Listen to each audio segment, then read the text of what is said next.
name is Tom Foxley and I work with functional athletes to give them the champ's mindset. You're listening to the Alpha Movement podcast and in particular the Mindset RX series. Now, in the series we've so far spoken to athletes and coaches pretty much within the functional fitness world or the CrossFit world, depending on how you define it. Today is going to be slightly different, and the next podcast as well is going to be slightly different. But today I'm joined by Stuart Lancaster. Stuart is a rugby union coach, and not just a rugby union coach. He was the head coach of England national rugby union team. He's had some amazing experiences, and he's been introduced to adversity. He's had some massive challenges, but most importantly, he's really refined the culture of success and leadership within that. And I listened to him on Michael Gervais's podcast, which is an excellent podcast, but the things that came out were so transferable to the world of functional fitness that I thought I had to bring them to you guys. So there's a few areas that we really focus on. The first one is leadership and what it means to lead and how you can create a culture of success. The second one, which is definitely transferable to all of you, is grit and toughness. Like we talk about what you can do if you've lost your ability to focus on grit and toughness in WODs or in performance, and how to regain that. And Stuart uses the example of some athletes that he coached.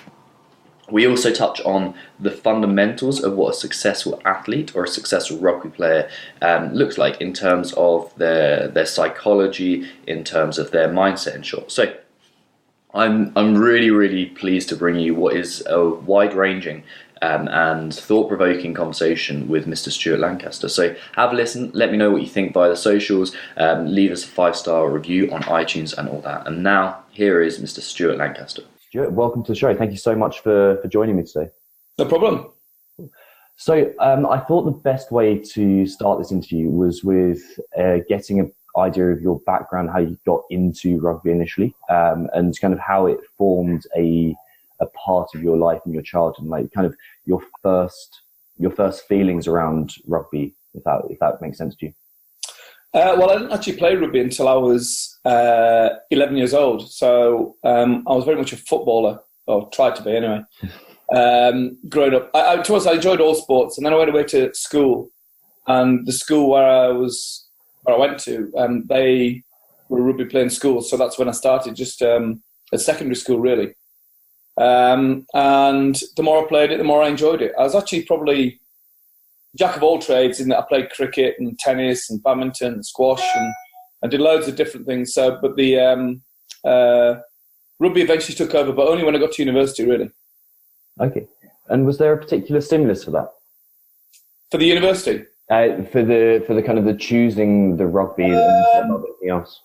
Yeah, probably success. I mean, or an element of success. So, we had a reasonably successful team. I ended up becoming captain of the team, and I made the various representative teams during my time. As I grew up through the schools, I played county rugby and then North of England, and I probably achieved the same at cricket, but rugby was, I preferred the action that rugby gave and the camaraderie and the team spirit and the teamwork over cricket, I guess. And that's why I pursued rugby more so than cricket when I went to university. That makes a lot of sense. And obviously leadership became such a huge piece of what you're going on to be and to become. Who was there anyone in your early life that provided that leadership model or that role model for you? Yeah, I mean, I probably didn't gravitate to many leadership roles initially when I went to school, but the further up school I got, the more I gravitated to be captain of the rugby team, etc., etc. And a couple of teachers stand out. One was my first 15 rugby coach, Tony Rolt, who's very, very great motivator of teams. He would get the best out of it was a very small school we had, and get the very best out of us. And he'd think of different ways to motivate us before every game. So he'd be one. I think my head teacher, it's quite rare your relationship with your head teachers, anything beyond he's the boss and you just keep your head down as a kid. But I ended up becoming head of school, and I ended up having to work quite closely with him on building the leadership and the discipline throughout the school. So I got a lot of responsibility at 17 or 18, granted by him. It was quite nice, actually. When I got the England job, he got back in contact. And after the World Cup, he got back in contact again. I went and met him probably about 6 months ago. And obviously he's retired now, has been head teacher. But we had a good laugh about him being head teacher, me being at the school. And that was a nice moment for me to be able to say, listen, thanks for what you did, because there's no doubt a lot of what you put in place in me helped me become, a future coach and leader. Do you remember any particular examples of when that, like any particular lessons, either was it Tony Rolt or your headmaster? Yeah. Tony's was a very good orator, so he was very good at creating a story. I'm not sure all his stories were true, to be honest, but we believed them at the time. Do you know what I mean? So he would create a story around why we needed to beat this particular team or what the motivation would be.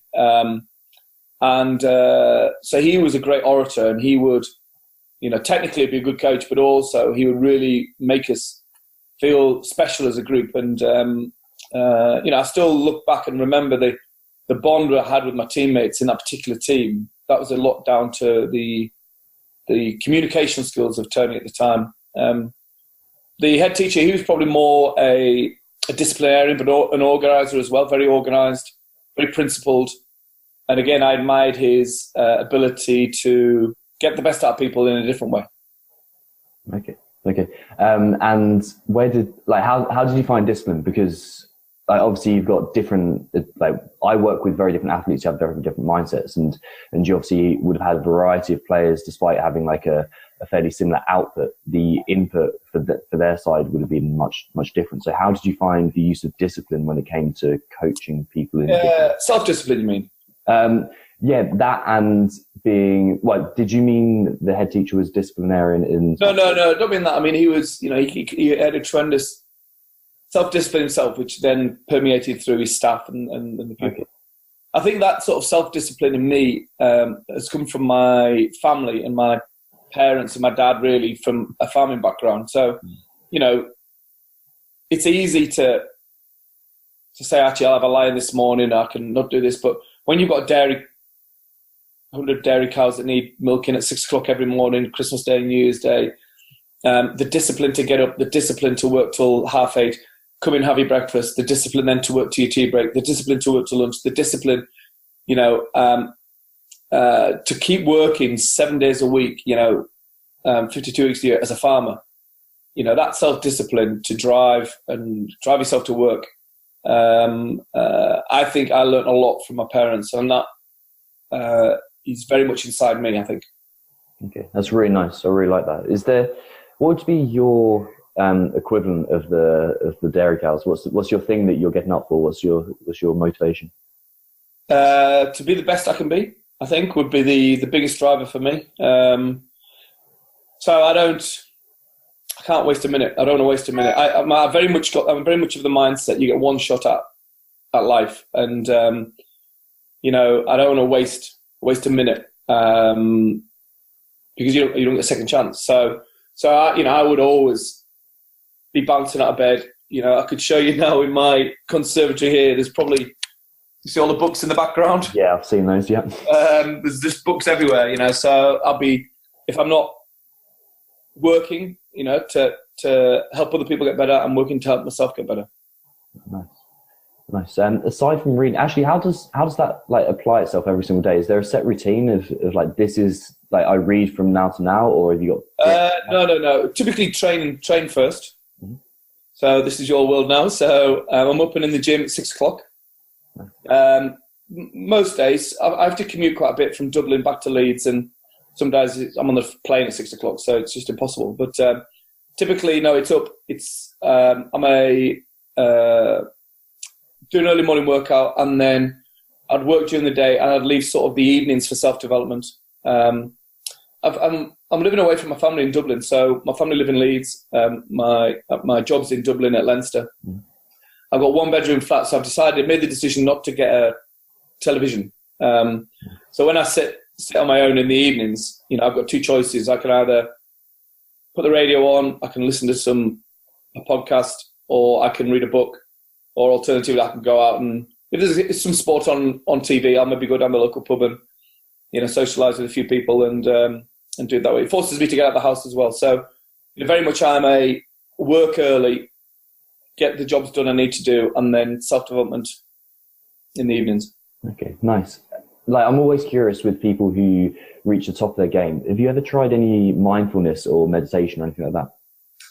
It's something we're just doing at the club now, actually. And I actually went to a conference on Saturday, actually, and one of the sessions was a mindfulness session. So personally, I actually quite enjoyed it, but personally for me, I wouldn't describe it as mindfulness, but I very much have my own way of, I understand what I need to do to unwind. I understand what I need to do to relax my mind in order for creativity to flow. Does that make sense? And it's different for other people. Now, for me, fair enough, exercising often de-stresses and helps me, particularly running, helps me think of new things, creative things. Walking, we've got a dog, which has helped, so walking the dog. Sometimes driving, just turn the radio off and driving. I remember once I had a job, my first teaching job was about 40 minutes from school to home. Mm-hmm. And that 40-minute drive on the way in, it wasn't mindfulness, but it was very much, chance to reflect on the day or think about what's gone on or what I'm planning for the day or whatever else. And then this next job I had, it was only a 5-minute drive. So I was leaving the house, 2 kids, busy life, straight to work, busy, straight back home, straight into the kids and, everything else that families bring. And I missed that window of time on my own. Going to the gym and going to the steam or sauna, actually, funny enough, does it for me, where I probably, I don't know why, I probably think I'm on holiday in a sunbed somewhere when I'm lying in a nice sauna. And again, I tend to relax there. So it's different for different people. I wouldn't describe it as mindfulness, but it's definitely a way of unwinding. Okay, nice. And I'm guessing that brings that present state as well that you need to perform your best as well. Yeah. And when you've got big games, big rugby games, and in charge of England or even at Leinster now, often the game kicks off late in the evening, and you've got a lot of time in the day, and that's where you're trying to conserve your emotional energy for what's coming around the corner. Okay, so what does that look like? Have you got any tools or particular routines that you go through before a match? I'll try and make sure I've done all the work in the lead up to the game, so then I can relax my mind on the day of the game.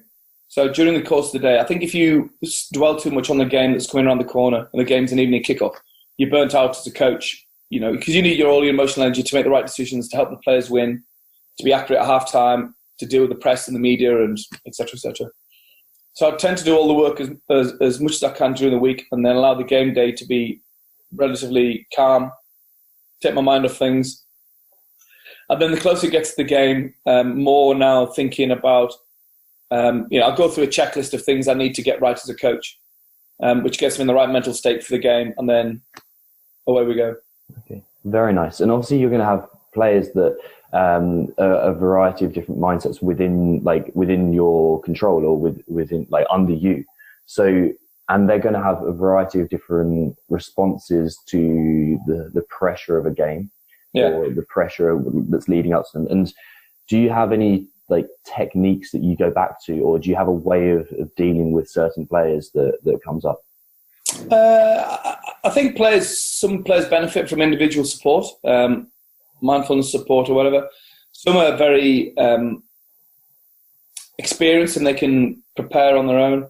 But my philosophy for the players is very similar to my philosophy for me as a coach. So let's make sure from Monday to Thursday we've done the work and we're prepared, and then we can allow our minds to relax, and then we just need to bring the intensity on the day. Because if you haven't done the work during the week, then what happens is you're anxious because you don't feel prepared going into the game. And then as a consequence, your mind is thinking too much about being prepared for the game than bringing the intensity for the game, if that makes sense. My strategy for the players is very much the same as I do for myself, right, let's make sure we're on it from Monday to Thursday. If it's a Saturday game, for example, we have a light training on Friday, and after Friday, you should be able to switch off and relax because you're confident because you've done the work, and then you bring the intensity on the game. That's really good. I think that's perfect, and it's obviously something that a lot of people who listen to this can take away from preparation. Do the work early, and make sure that you're comfortable that it's all done, and then you can relax knowing you've done the work, and you can just bring your best game on game day. Nice. Something you spoke about on Michael Gervais's podcast was the creating the culture of success. I think that's really important, and I love the detail and the depth that you went into on, like, this is how we're going to create a culture. Do you mind going over the steps and your things behind and your thoughts behind a cultural? Yeah, it was probably more about how you create a high performing team or high performing environment. And I think I described on that podcast the pyramid with culture being the base layer. So this is the order of events in my mind about how you should go about building a high performing environment. One is to get the culture right. So the right people doing the right things with the right behaviours. And people often ask me, what does a good culture look like? And I was given a good answer the other day, which I'll share, which was a good culture means that high-performing people want to join your organisation. The high-performing people you've got in your organisation don't want to leave, or they stay longer than they ordinarily would. And if people do leave, then they say, actually, that was the best time of my career. That's what a good culture should look and feel like.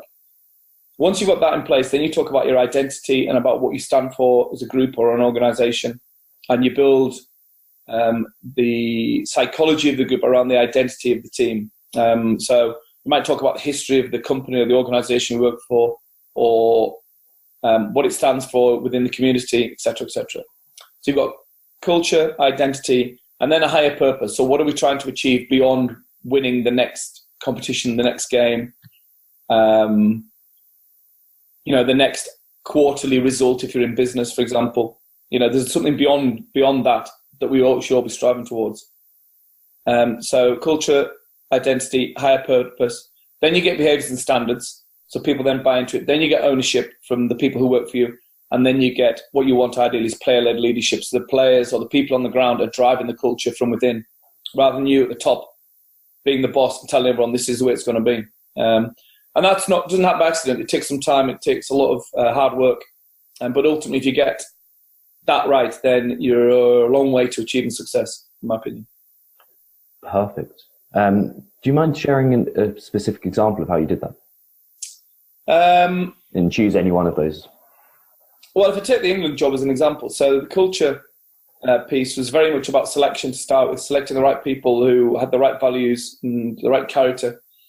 And then we talked a lot about the reason why we wanted to play for England and the mindset of being an English player and what the history of England taught us about the behaviours and standards and where we wanted to leave the shirt once we'd finished playing or when we'd finished coaching. So that was that sort of culture and identity piece. And the high purpose was actually connecting the England team to the England public. Mm-hmm. So creating one big England team. So it wasn't just 15, 23 players or 30 players. It was actually the team, a grassroots rugby fan, whether it be a boy, a girl playing the game, or a mum or a dad coaching the game. They felt actually they're a team that represent us and we're proud to be part of their collective team. We wear the shirt with pride. And I think things like that happened during the sort of 2012, 2015 period. And that sense of connection, we're all in it together, really began to grow. So from there, then obviously we had behaviours and standards. There were one or two times when things didn't go to plan and one or two things went astray, but that's where you have to go back to what you believe in as a coach. And then you get ownership and then you get the players to drive it. And that's very much where we were driving towards. And it's where I think, the players have taken it since the World Cup in 2015. It's no surprise to me that the team have gone on to be successful because of the experience they've now got and the ownership they've got of the team. And Eddie Jones obviously done a brilliant job, in pulling all that together. Yeah, you mentioned right at the beginning there, you choosing players with the right values and ethics. Are there any particular ethics and values that spring to mind? It's probably character, really, the right character. So it's not just values and ethics. So if I had a choice when I first started, I had a choice between an A grade player and B grade character, or B grade player and A grade character. I picked the B grade player and the A grade character. And things like being honest, being inspiring, people who were trustworthy, people who had high integrity, people who were committed to the team, people who were selfless. All those are behaviours that you'd look at in an individual. I wanted to have as many of those players as I could within the group we had. And then within that, also some leaders who could drive it from the ground, playing leaders, drive it from the ground, in addition to sort of top-down, me being the leader as the coach. If that makes sense. Yeah, absolutely. Absolutely. You mentioned as well in your interview with Michael that you love developing young players, maybe those players that may have gone astray into different places or may not have followed their potential. Are there any particular examples of, not necessarily with the exact people, but how you'd go about guiding players? Because obviously you don't want to say this is what you must do, because they'll turn away from it. And it's that yin and yang of enough force, but also the degree of freedom too. Yeah, I think I'm probably going back to my teaching days. So there was a guy.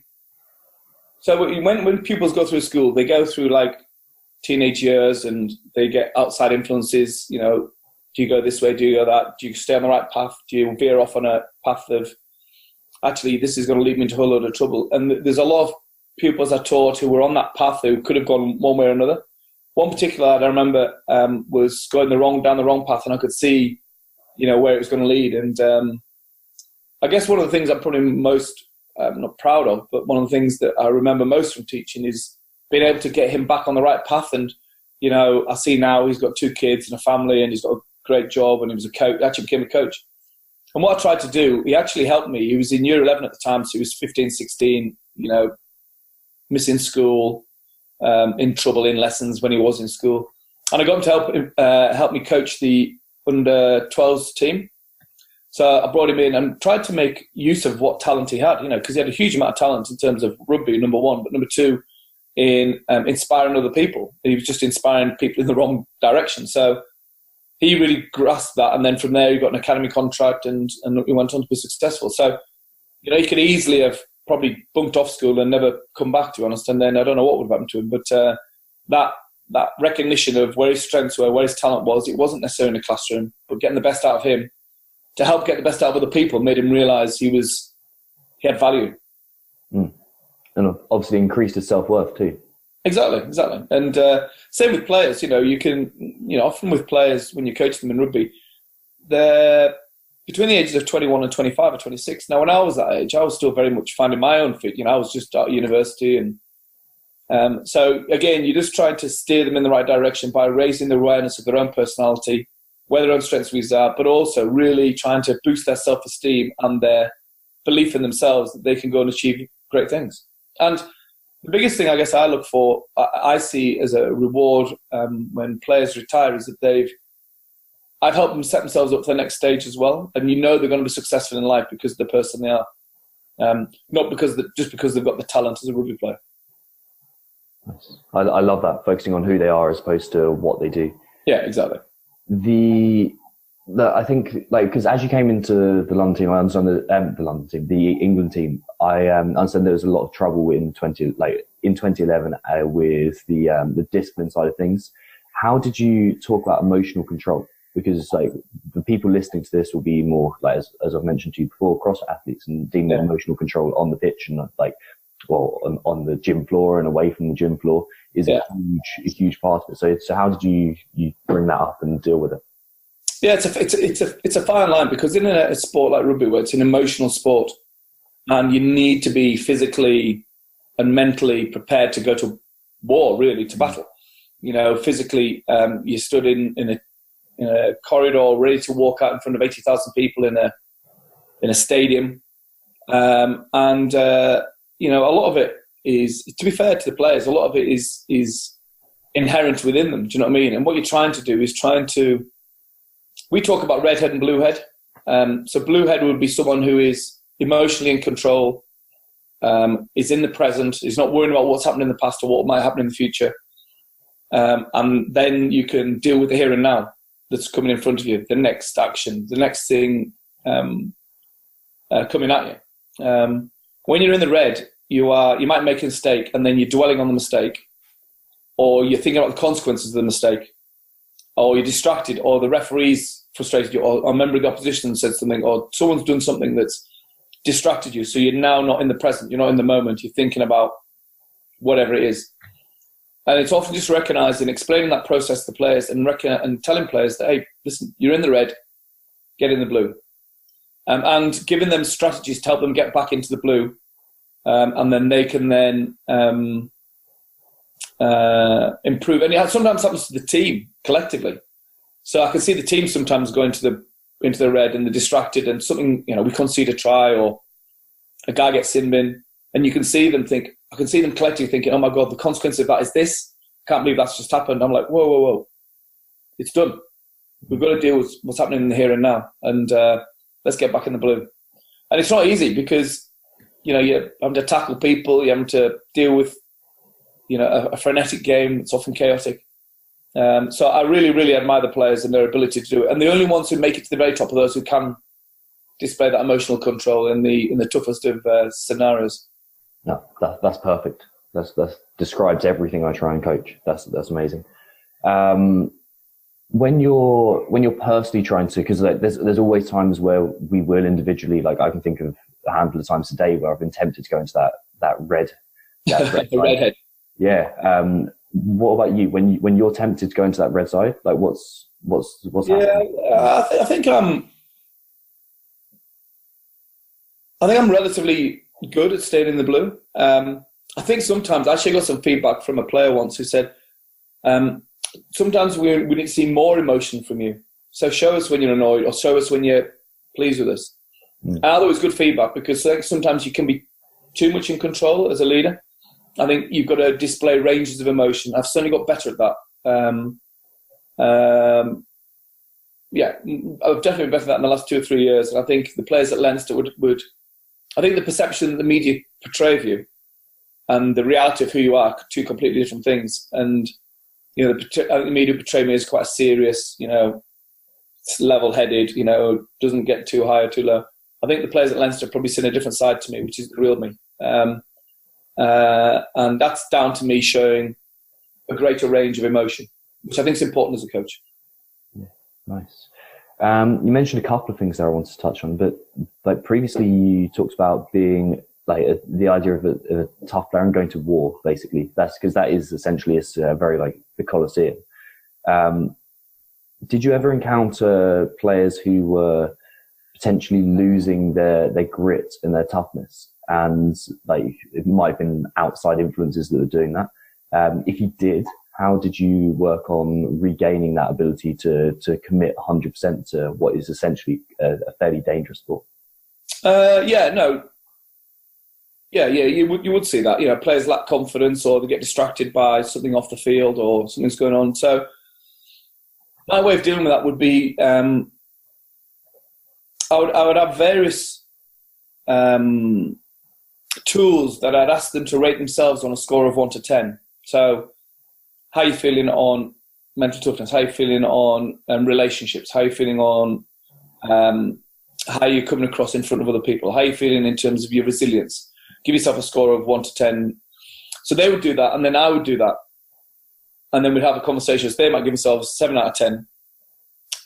And I'd say, well, I think you're a 9. I think you're doing brilliantly in this area. And then, or tell me now, you're giving yourself a 6. What would make this a 7 or an 8 for you? So you're trying to get them to reflect on where they are psychologically and then ultimately trying to change that behaviour by either giving them positive feedback or tools to help them overcome whatever issues going on. And another way to do that is to also get maybe 3 or 4 people who are also around that person and ask them to rate them on that scale as well. So you get a nice rounded 360-degree feedback, and then the player actually thinks, it's not just you as the coach saying it. Everyone is seeing this in me, therefore I need to make a behavioural change to achieve X, Y, or Z. So it's often, it doesn't happen by accident. You've got to. It's not an intervention. It's too strong a word, but it's support for a player and just some quality time for a quality conversation. That's the point I'm making. Away from the day-to-day busyness of the day job. Yeah, like you've touched on the thing that really made me want to get you on the show there, and that's the idea of becoming more reflective. I think that in sports psychology as a whole, it's the idea of let's add more stuff on in a lot of people. The idea is that I think is personally the way to go is turning more inwards and more reflective. Yeah, and so you can only do that if you know yourself as well. So know your own personality to start with. Know what your strengths and weaknesses are. Understand that there's no right or wrong personality, but recognizing where your strengths and weaknesses are and being aware of them, and understand how to change behaviour if need be. That's exactly it. Exactly it. Is there any outside reading, and I'm thinking particularly in terms of philosophy or any kind of areas like that have influenced your coaching on a day-to-day life? Like, for example, do you want to go back to your books? Yeah, I saw Alex Ferguson's there, and I saw a couple of others. Well, there's loads. Yeah, there's loads. Yeah. The ones. What ones would stick out to me? So there's one called. I'm looking for it, actually. I think I've got it in Dublin. The Score Will Take Care of Itself. That'd be one on leadership, which I think is a really good book on a coach who was the San Francisco 49ers head coach, and he created a dynasty there, and it's his leadership story about how he went to achieve it. I think that's a very good book on leadership, which I enjoy.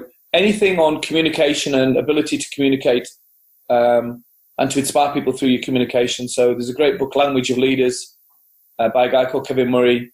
He also wrote Communicate to Inspire, but I've got taken a lot of those books.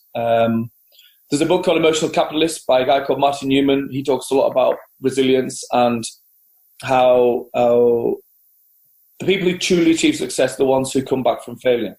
That's a very good book. There's one here called Primal Leadership, which again is a very good book on building your credibility. Legacy I've got there, which is a good book on the All Blacks and how they build their culture. So, there's no, I don't know, I'd read anyone and everything if I can. I'm interested in reading autobiographies of people who've achieved success or failure. Not necessarily, I'm not necessarily politically minded, but I will read sometimes autobiographies or stories of campaigns and understand why people were successful or not. I'd read autobiographies of coaches who've succeeded or failed, and of players as well, to understand the player mindset a bit more. So there is no end. Nice. That's exactly it. Why don't we finish off, because I know you're a busy man, by talking a bit about the leadership club and the coaching club, and what that is and how people can find out a bit more information about it. Yeah, so it's an interesting one. So I've created this online. I'm not very good at marketing myself, to be perfectly honest. So it's not really going anywhere at the moment. But I've created the content where I've put down into probably about 15 different modules, different ways in which you can develop yourself as a leader. And it's very rough and ready to a certain extent. It's me talking over a presentation.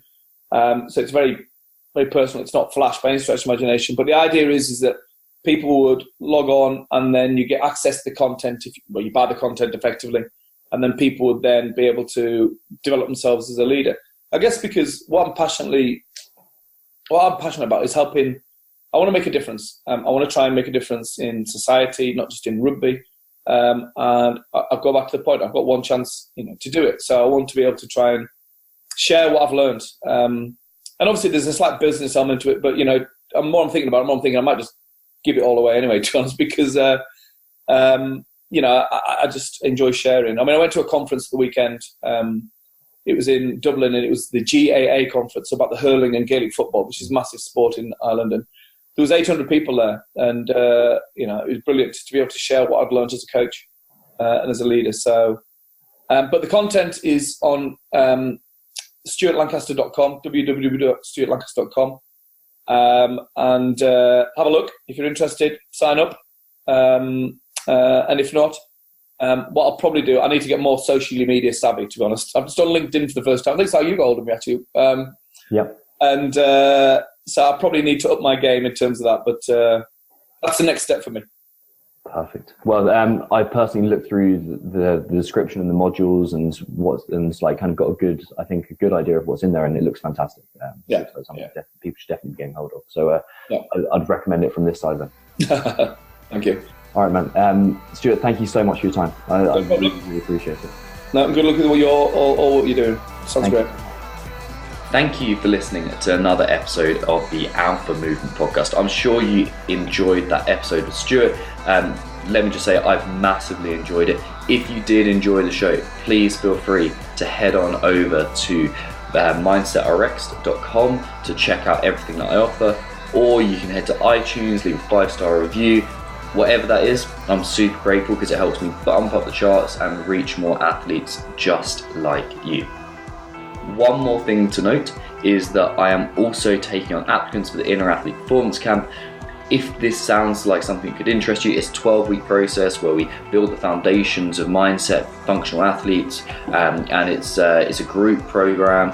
If you're interested in this, just head on over to mindsetrx.com or find me on social media and just shoot me a message saying you're interested, and we'll chat from there. With that in mind, I'll see you very soon for another episode of the Mindset RX series of the Alpha Movement Podcast.